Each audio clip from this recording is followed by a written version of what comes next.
a multiplicação da iniquidade. A iniquidade multiplicada. A Bíblia diz que por se multiplicar essa iniquidade, o amor de muitos esfriarão.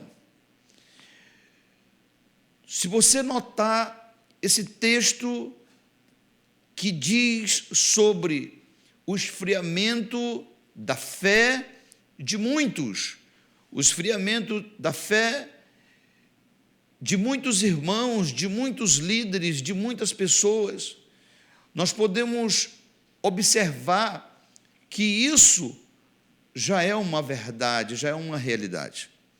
Nós sabemos que a entrada do pecado, desde aquele período onde, de fato, os nossos pais, Adão e Eva, erroneamente acreditaram na palavra do inimigo, na palavra da serpente, que mencionava que Deus estava mentindo.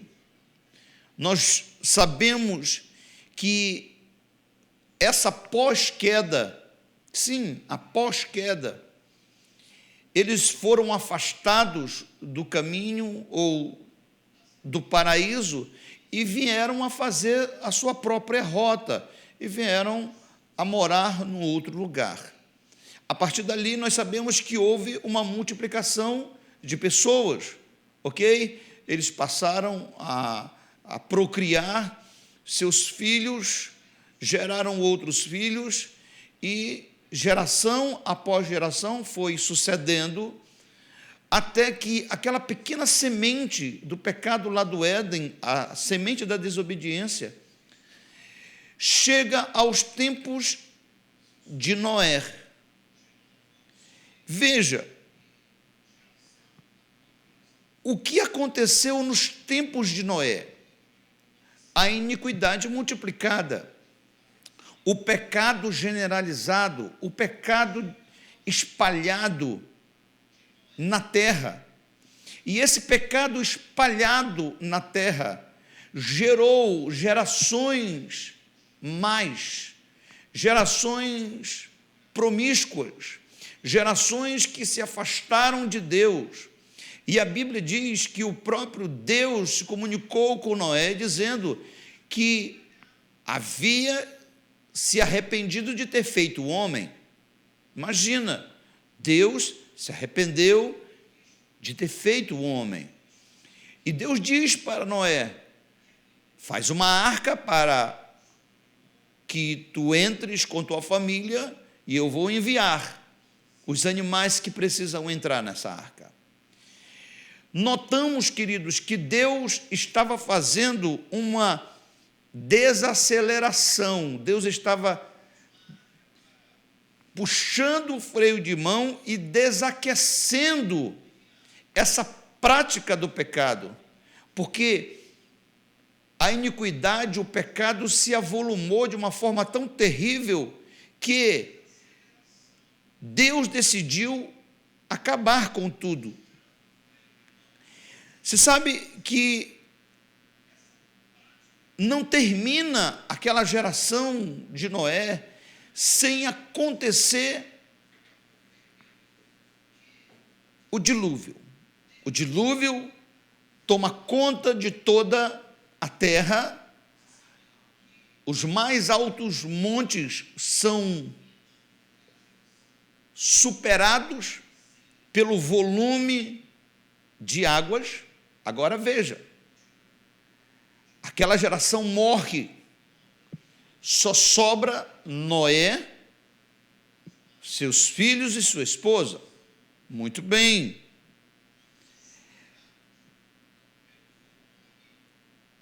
Nós compreendemos algo, estudando essa palavra, que me chamou muita atenção.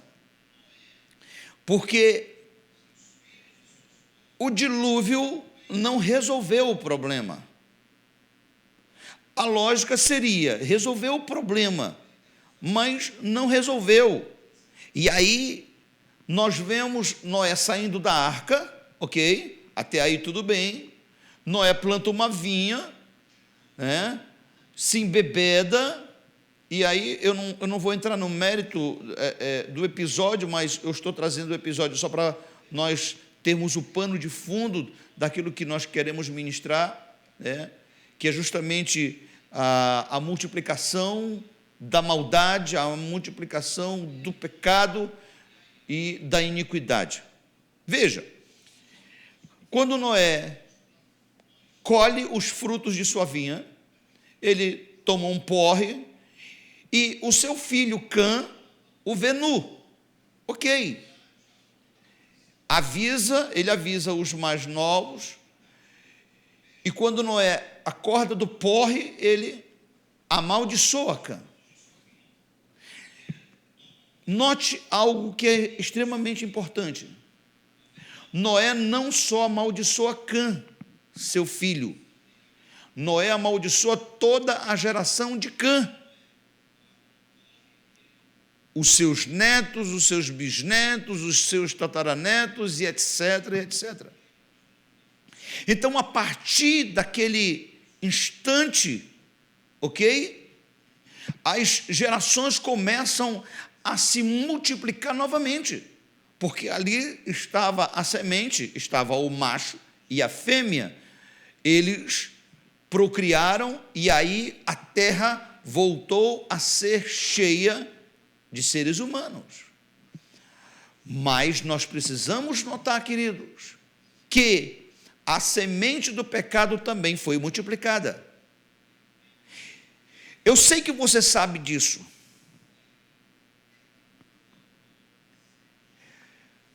Mas quantas pessoas hoje ainda não são amaldiçoadas por seus pais? Quando um pai amaldiçoa um filho, ele não está amaldiçoando apenas uma pessoa, mas ele está amaldiçoando gerações que nascerão daquela pessoa. Eu não sei se você lembra, mas quando Eliseu amaldiçoa a Geazi, toda a geração de Geazi passa a ser leprosa. Por quê? Justamente por causa desse pecado que alcança pais, filhos e toda a família. Amados, o efeito do dilúvio lá atrás foi só momentâneo. O pecado, de uma certa forma, deu uma desaquecida na maldade, mas conforme as pessoas vão nascendo, porque a Bíblia diz que em pecado fui formado, e em pecado me concebeu a minha mãe, ok? Você nota que uma criança, ela é bonitinha, ela é engraçada. Tem pessoas que acham muito legal ver uma criança chamar um palavrão, incentivam a criança a chamar o palavrão. Outros pais incentivam a criança a bater na outra pessoa, a revidar, enfim, não só a se defender. E aí as pessoas vão crescendo naquela cultura, vão crescendo naquela pegada de coisas boas, mas de coisas ruins também. E a cada século as coisas vão evoluindo. E acredite, o pecado ele vai evoluindo dentro da pessoa. Se você notar, o pecado ele vai sendo trabalhado no coração, coisas que de repente você não tem a menor intenção de praticar. Vem uma ideia, você descarta a ideia, de repente você lá na frente começa a conceber essa ideia, mas não tem coragem de fazer. Com pouco tempo já está fazendo, porque o pecado ele vai evoluindo dentro do ser humano, que se o ser humano não der um basta, que se o ser humano ele não se posicionar, coisas inimagináveis futuramente ele vai praticar. Muito bem. Eu trago essa introdução, queridos, para trazer algo que Jesus mencionou. O livro de Mateus, no capítulo 24, todo o capítulo mostra acontecimentos que ocorrerão futuramente.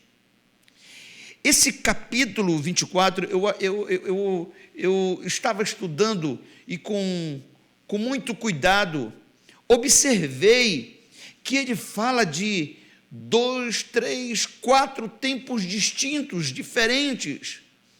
E aí, quando nós lemos, a primeira impressão é que Jesus está falando só de um acontecimento, mas ele não está falando só de um acontecimento.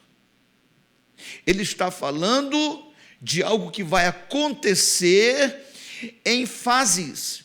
E essas fases é justamente aquilo pelo qual aconteceu há tempos atrás, na época de Noé. Só que agora vai acontecer em fases, e não de uma hora para outra, ou não, de repente, em 40, 50 dias de dilúvio, porque Deus prometeu lá atrás que não enviaria mais dilúvio. Mas o capítulo 24 fala da escatologia, fala do fim dos últimos dias. Olha, amados, no capítulo 24 de Mateus, o versículo 3, versículo 4 diz assim: e estando assentado no Monte das Oliveiras, chegaram-se a ele os seus discípulos em particular, dizendo: dize-nos quando serão essas coisas, e que sinal haverá da tua vinda e do fim do mundo. Os discípulos tinham curiosidade de saber como iria e quando aconteceria o fim do mundo. E Jesus respondendo disse-lhes: acautelai-vos, e que ninguém vos engane. Porque muitos virão em meu nome, dizendo eu sou Cristo, e enganarão a muitos. Ouvireis de guerras, de rumores de guerras. Olhai, não vos assusteis, porque é misto que isso tudo aconteça. Agora preste atenção, mas ainda não é o fim. Isso me chamou muita atenção, irmãos. Você sabe por que me chamou muita atenção? Porque quando a maioria das pessoas, dos pregadores, eles dizem que guerras, rumores de guerras, esses sinais, eles são precedentes ao fim do mundo, e não é. Eles fazem parte de sinais que antecedem o começo de um fim. Por que eu estou dizendo isso? Porque as pessoas estão perdendo a fé. Elas estão perdendo a fé porque ela diz assim, mas Jesus não disse que quando tiver guerra, e quando tiver isso, e quando tiver aquilo, e etc. Olha só, atualizar. Atualize aqui comigo, querido. Preste atenção. Desde quando tem guerra? Desde quando tem guerra? O mundo sempre teve guerra. Sempre houveram guerras. E essas guerras que haviam centenas e milhares de pessoas morriam. Jesus está dizendo aqui que esses sinais ainda não é o fim, mas é o princípio das dores. Até o final da ministração você saberá qual é o verdadeiro sinal da vinda de Jesus. Mas eu posso garantir a você, pelo que o próprio Jesus está dizendo, que guerra e rumor de guerra não é sinal da vinda de Jesus. É sinal do começo o princípio das dores, ou seja, o começo das dores, ok? Mas vamos seguir adiante. Ele diz para que ninguém vos engane, porque muitos virão em meu nome dizendo, eu sou o Cristo, e enganarão a muitos. Versículo 7. Porquanto se levantará nação contra nação, reino contra reino, haverá fomes, pestes, terremotos em vários lugares. Mas todas essas coisas são princípios de dores. Pronto. Então, quando você ouvir falar sobre guerra, nação se levantando contra nação, reino contra reino, fome, pestes, terremotos em vários lugares, não é a vinda de Jesus, é princípio de dores. Vamos ver? Então vos hão de entregar para seres atormentados, matar-vos-ão, sereis odiados de todas as nações por causa do meu nome. Surgirão muitos falsos profetas, enganarão a muitos, e por se multiplicar a iniquidade, o amor de muitos esfriará. Mas aquele que perseverar até o fim será salvo. Muito bem. Onde é o princípio das dores? O princípio das dores, queridos, começa após a ressurreição. Porque a partir dali um conjunto de fatos começam a acontecer. Um conjunto de fatos começam a surgir nas gerações seguintes, mas aquela geração, a geração que matou Jesus, começa a sentir essas dores. Inauguram o princípio dessas dores. Jesus tinha dito anteriormente que o templo não iria permanecer erguido, que não iria ficar ali pedra sobre pedra. Você lembra disso? Muito bem. Todos nós sabemos, e se você não sabe, vai ficar sabendo, que aquele templo, do tempo de Jesus, foi destruído pelo general Tito, porque após a nomeação dele, coube a ele a responsabilidade de acabar com os judeus. A tarefa era uma realização que precisava acontecer, e era muito satisfatória para ele. Então ele chegou em Jerusalém, destruiu Jerusalém, no ano 70 depois de Cristo. O templo foi demolido no incêndio, e a sua vitória foi recompensada com um triunfo e comemorada a construção do arco de Tito. Muito bem.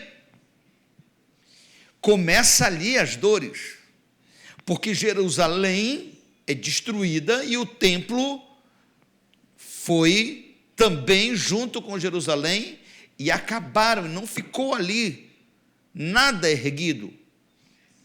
Queridos,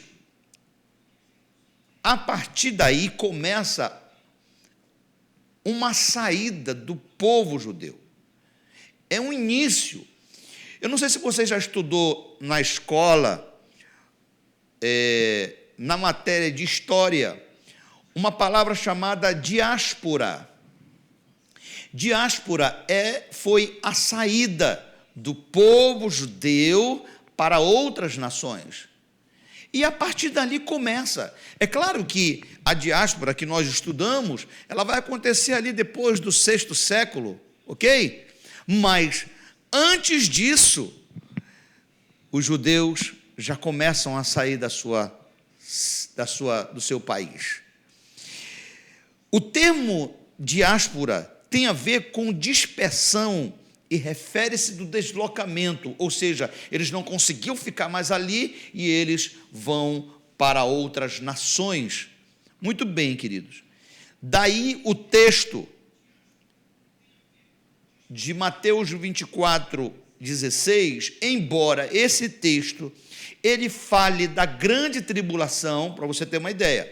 Ainda agora nós mencionamos um texto, no começo do texto, de 3 até 8, 9, fala sobre o quê? Fala verdadeiramente que o povo iria começar a sentir as dores, né?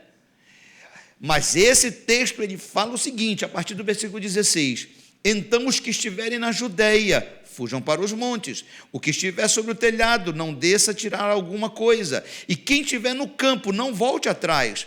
Mas ai das grávidas, das que amamentam naqueles dias, orai para que a vossa fuga não aconteça no inverno e nem no sábado. Bom, eu não vou também mencionar muita coisa desse texto, porque é o seguinte, esse texto especificamente ele fala sobre a grande tribulação, mas muita coisa do que ele está mencionando, Jesus está dizendo aqui, as mulheres grávidas tiveram dificuldade de sair de Jerusalém, e ele declara, ore para que isso não aconteça no inverno, porque no inverno, o inverno lá é muito, mas é muito frio. Então, eles teriam dificuldade de fuga se isso acontecer no inverno. Mas esse texto, para que não seja leviano a você, esse texto fala da grande tribulação. Bom, mas a perseguição começa ali. Começa com a entrada, né, de Tito. Na verdade, antes de Tito já existe uma perseguição aos apóstolos, aos crentes, aos cristãos, mas essa perseguição se intensifica com a entrada de Tito para destruir os judeus, para destruir Jerusalém. A perseguição, ela prossegue, irmãos.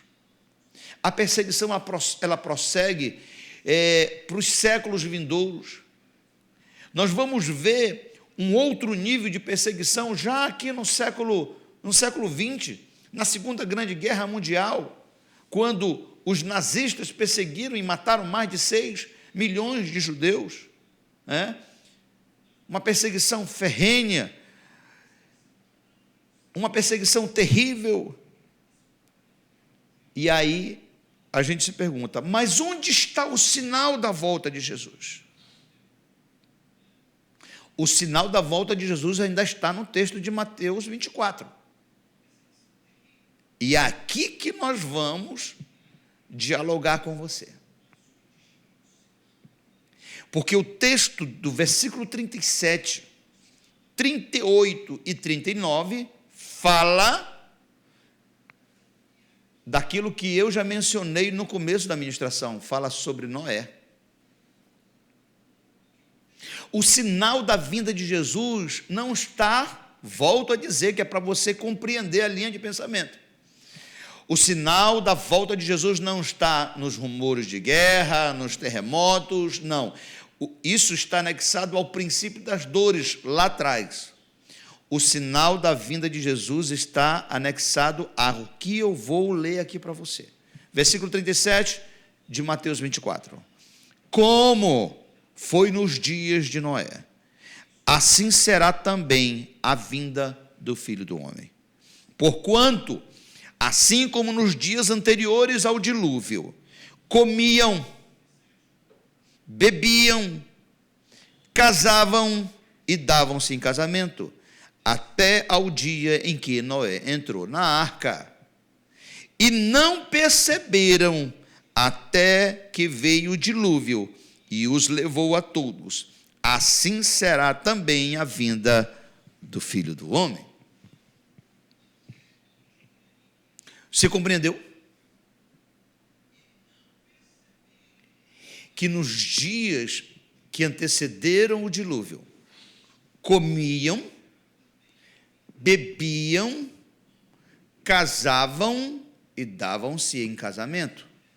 Aí você está perguntando, ué, mas comer é pecado? Ué, mas beber é pecado? Ué, casar é pecado?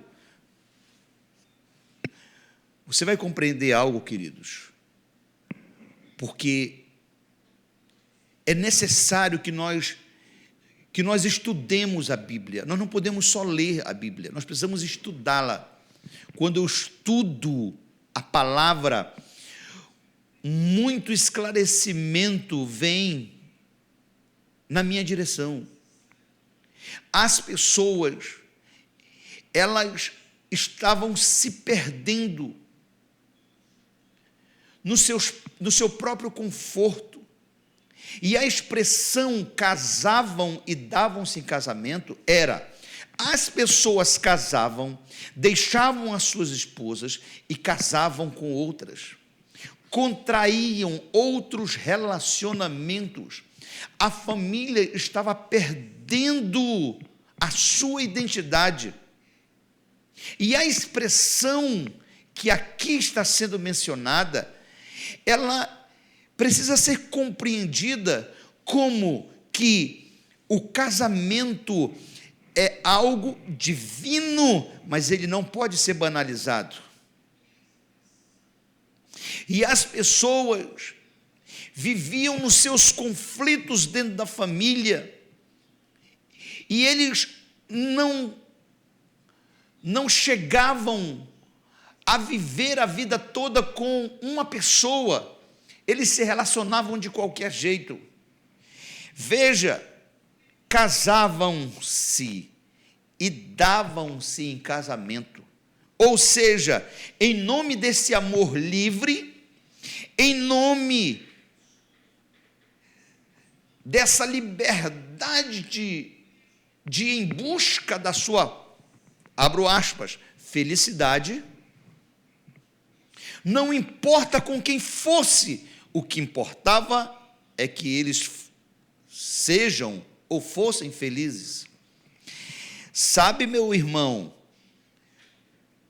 hoje nós vemos famílias destruídas. Hoje nós vemos casamentos desfeitos. Hoje, com o advento do divórcio e da facilidade que o divórcio acontece, porque hoje o divórcio acontece em um dia. O advogado for bom, rapidinho ele consegue separar. E as pessoas não estão valorizando a sua própria família.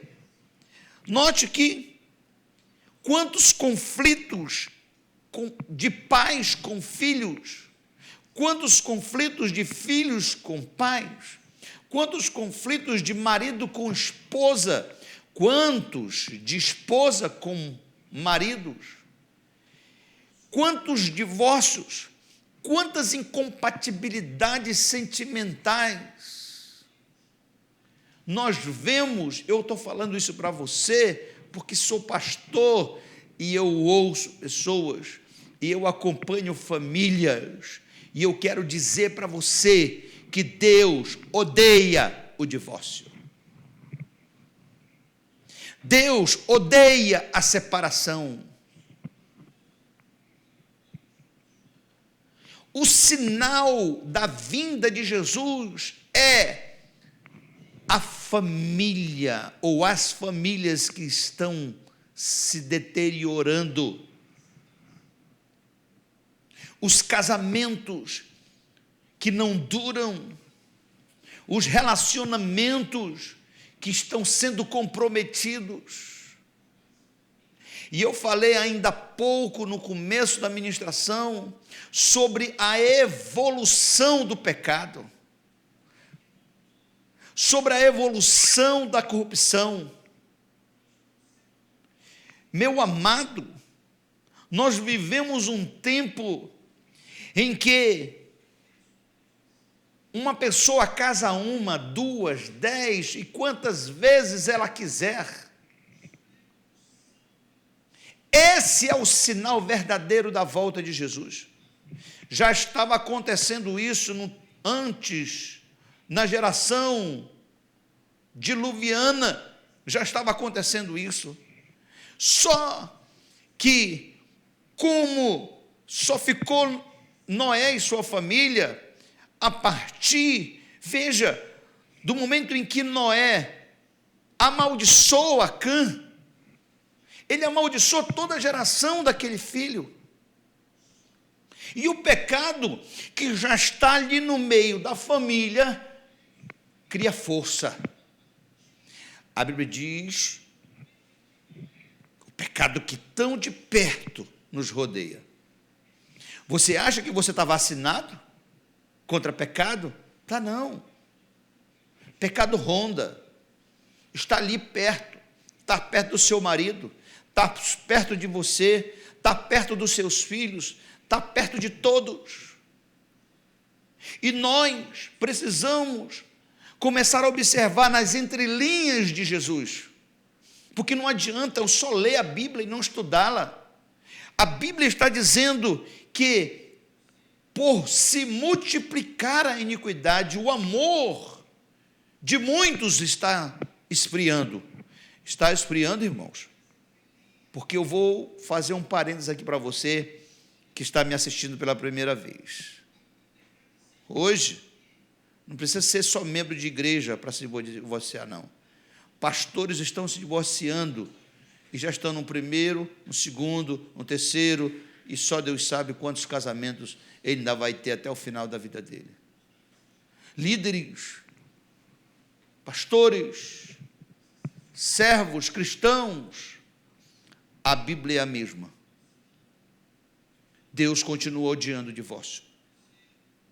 Esse é o maior sinal da vinda de Jesus.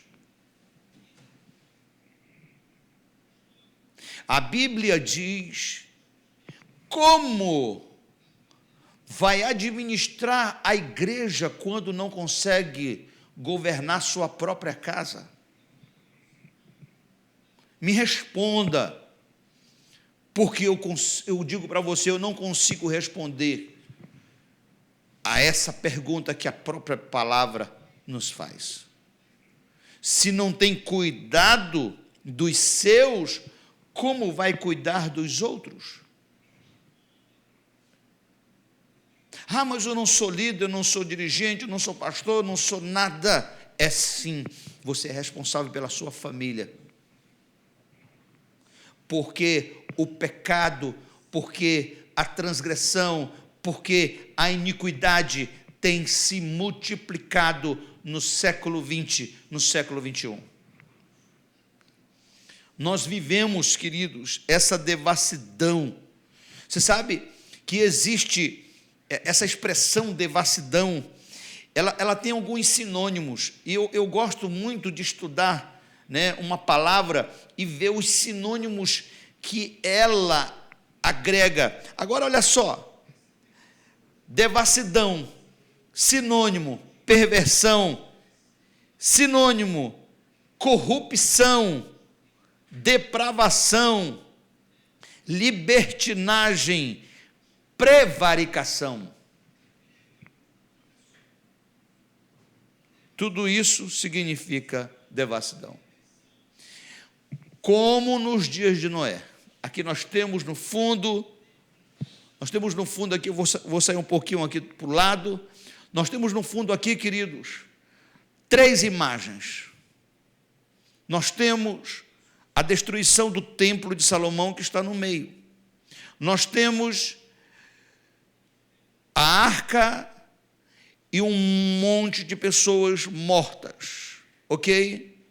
E do outro lado, nós vemos mais destruição.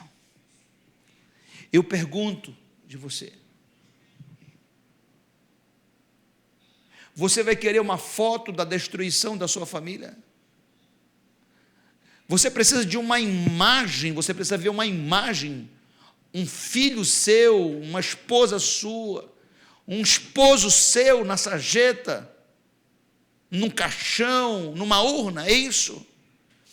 Você precisa de uma imagem para poder criar vergonha? Sabe, queridos, a iniquidade, você sabe que isso aqui é um grifo meu. A iniquidade é uma evolução do pecado.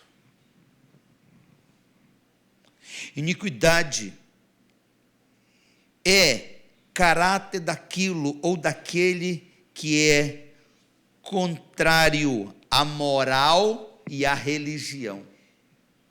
Nunca, em toda a história do Brasil, o nosso país foi tão imoral quanto tem sido nesses últimos 10 anos. Imoral, devasso, corrupto. A iniquidade se multiplicando, porque pecado tem se evoluído, dando lugar à iniquidade.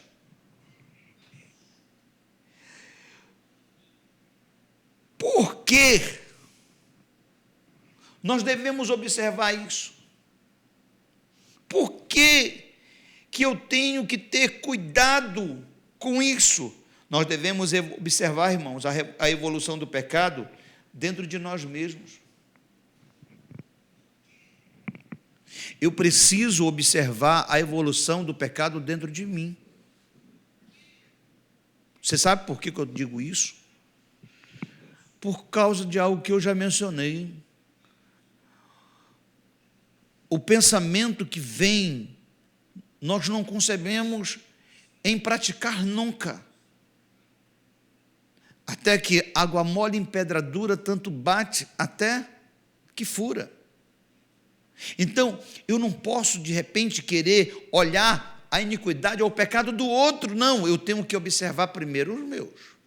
Eu tenho que me policiar, eu tenho que me filtrar, eu tenho que me limpar no sangue do Cordeiro, na palavra, na observação daquilo que Deus quer para mim e quer para você, porque eu tenho certeza que Deus quer algo bom e maravilhoso, porque a vontade de Deus sempre é perfeita, é maravilhosa, é agradável, é excelente.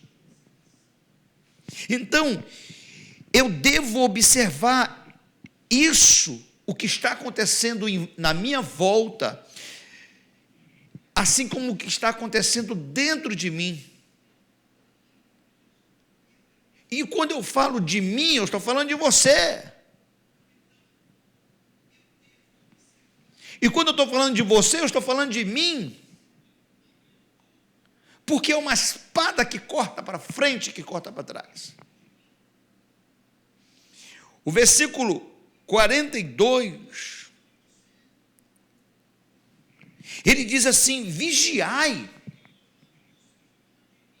porque não sabeis a que hora há de vir o vosso Senhor. Quando vai vir Jesus? Esse era o questionamento dos discípulos. A pergunta dos discípulos para Jesus é: Senhor, quando acontecerão essas coisas? Eles queriam saber o dia, a hora, e Jesus disse: olha, nem dia e nem hora se sabe, a não ser o Pai. Anjo não sabe, nenhum ser no céu sabe, senão o Pai. Então eu e você precisamos estar todos os dias em comunhão com Deus, todos os dias entrando na sua presença. Se preciso pedir perdão, se pede, mas todos os dias eu preciso estar purificado pelo seu sangue, que nos purifica de todo e qualquer pecado. Os antediluvianos não tinham Jesus, só tinham a arca, mas eles não quiseram entrar na arca. Hoje nós não temos a arca, mas temos Jesus, e tem muitos que não querem Jesus.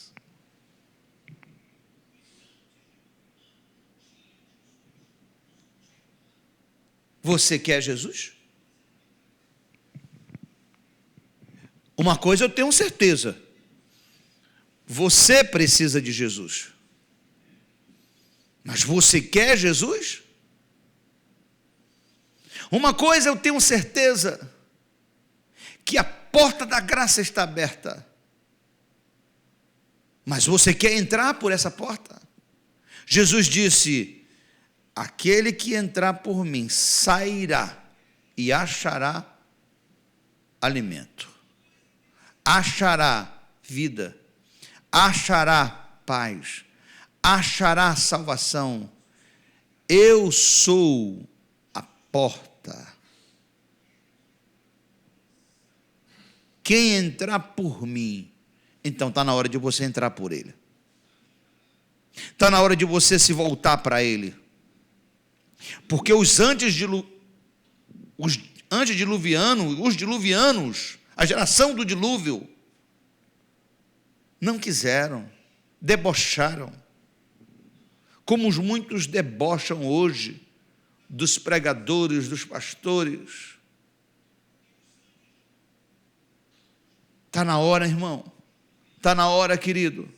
Jesus está às portas, não por causa das guerras, não por causa dos terremotos, não por causa dos rumores, porque isso já acontece, mas por causa desse sinal na família.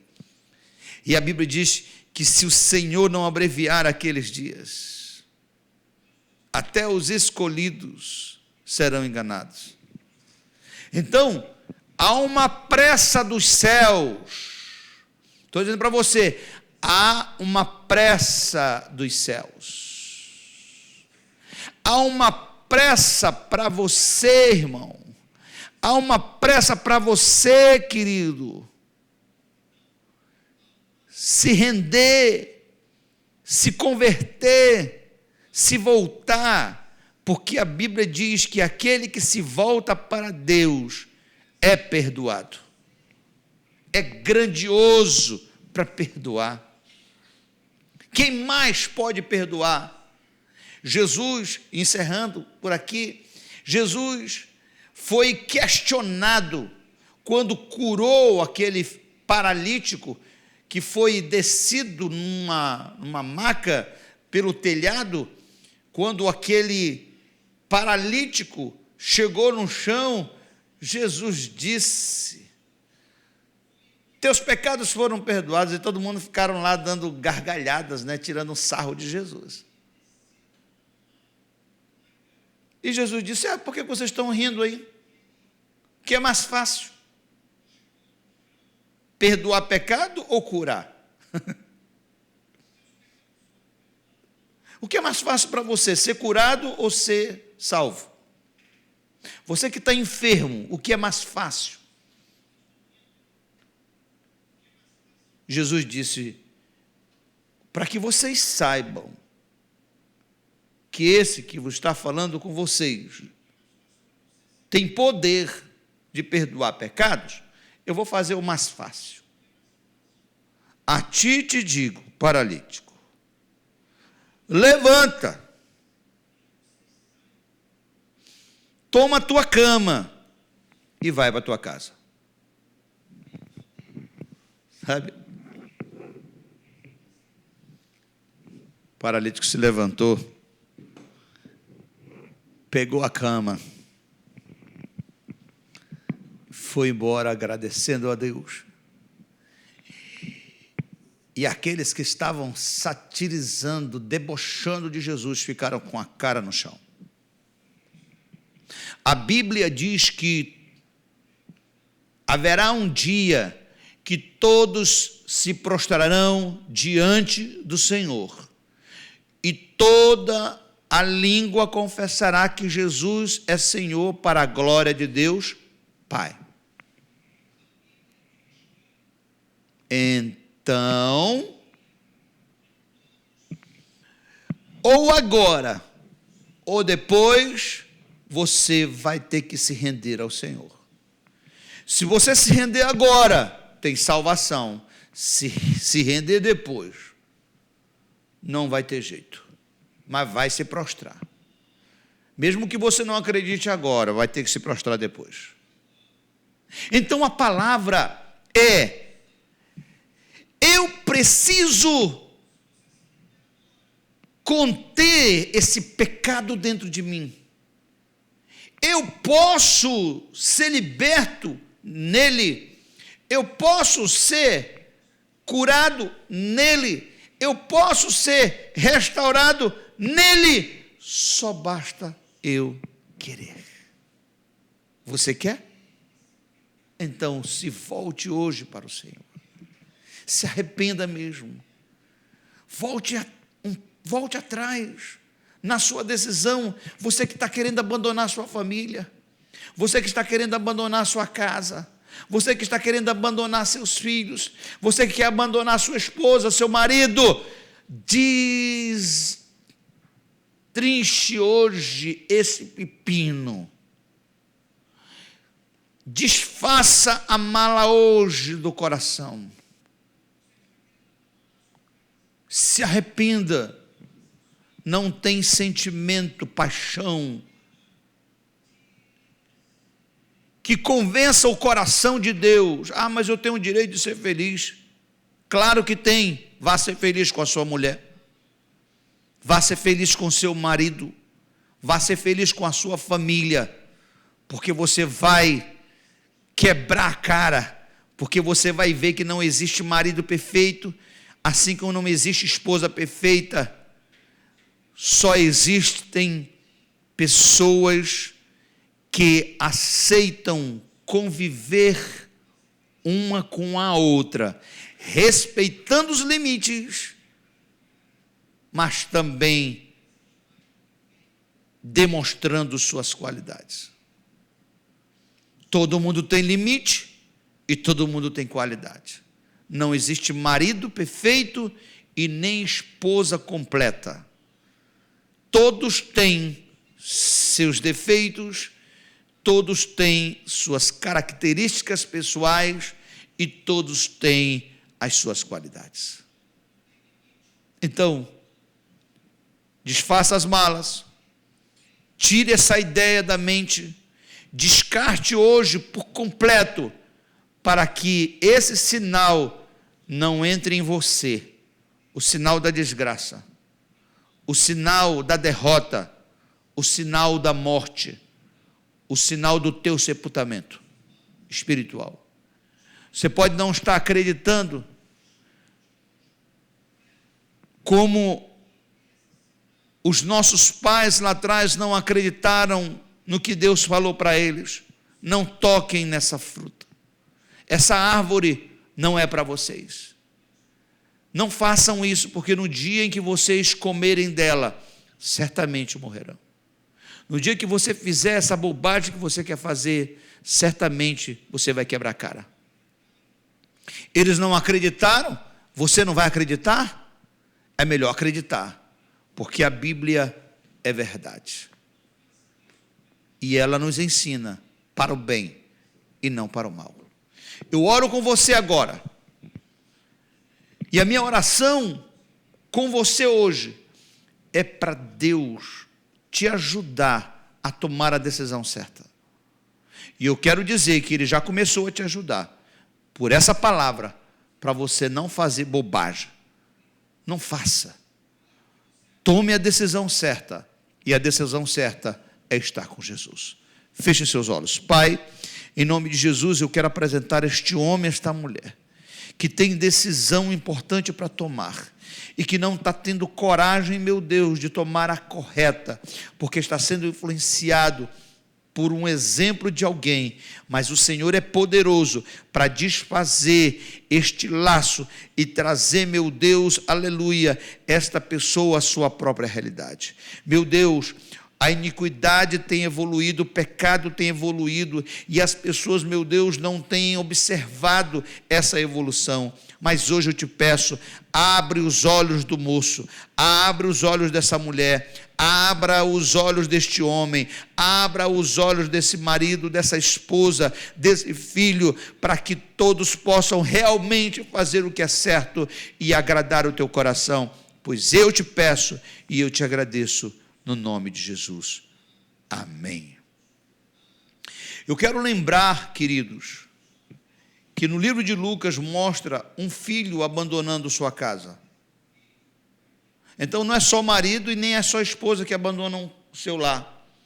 Esse filho, chamado por Jesus em uma parábola de o pródigo. Você não pode abandonar quem ama você. E se não ama, vai aprender a amar. Nem todas as vezes, quando se acha que não ama, de fato, não se sente mais nada. Nosso coração nos engana, o seu coração te engana. Então, hoje, este culto é para a família. Sua família é uma bênção. Sua família é especial. Muitas famílias foram destruídas. Muitas infâncias foram destruídas. Quantos adolescentes frustrados e revoltados nós temos hoje por causa do divórcio? O divórcio é um mal, entrou no nosso país, mas o princípio foi estabelecido por Deus. Jesus disse para os discípulos, ele disse o seguinte, que Moisés deu carta de divórcio por causa da dureza do coração dos homens. E aí Jesus legisla sobre o assunto.